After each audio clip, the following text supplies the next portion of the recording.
Now, look, she was very shrewd businesswoman. No doubt about it. The whole situation with Wendy, for example, is really a business dispute because what went down was Wendy went behind Lillian's back and spoke to Vince about her money. And you don't do that. Correct. That's a cardinal rule that was broken. Not only that, but asked for more money, asked to be paid in that Hulk Hogan pay rate. Let's look at it. I mean, Wendy was a great wrestler, a great women's superstar, and made some history of her own. I'm not going to take anything away from Wendy, but she broke two big rules there. She was only in the WWF a couple of years, and they put her in that spotlight. Moolah and Vince McMahon, they put her in that spotlight. And I believe that maybe somewhere in that, she lost focus on that. So business had to be done with the Spider Lady Screwjob. Well, I love Wendy Richter. She's just a wonderful person. I spent a lot of time with her years ago on tour and did some indie shows with her. I really like Wendy a great deal. Let's talk about the match, which I find very entertaining. Now, the story goes that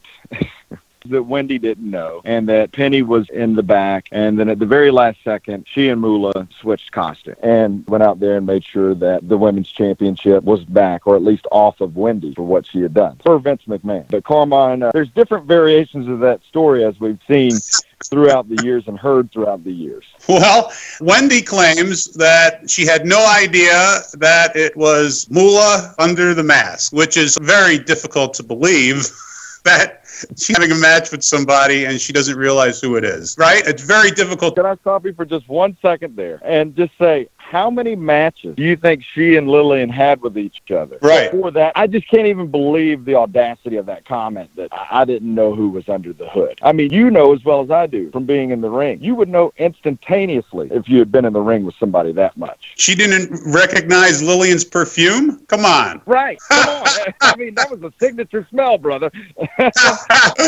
It's still on the robes and gear that I have around here. Also, Lillian, when I asked her about the match, she said, Wendy had no idea it was me, and I just rolled her up.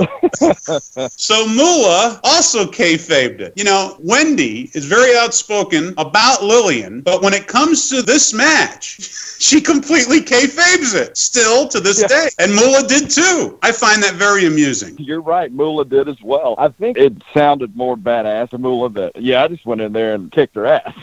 She didn't know who I was. But, I mean, obviously she knew who she was because you can go back and watch the match and there's stiff shots. And I mean, I guess you would want to rip off the hood even if it wasn't Moolah, but she was adamant about doing that at the end of the match. You could definitely see some stiff shots in that match. And at some point, you're talking to each other in the match. And also, you're not taking a mask off of somebody unless they want you to take it off. That's one point. The other thing is that after the match, Wendy just gave her a working forearm after the match. She sure did. So it didn't seem like she was really pissed off. I mean, I've seen wrestlers pissed off, and they don't just continue working like that. Right. That's right. Moolah held on to it, and she took it from her. She did not sell for her at all. At all. No, not at all.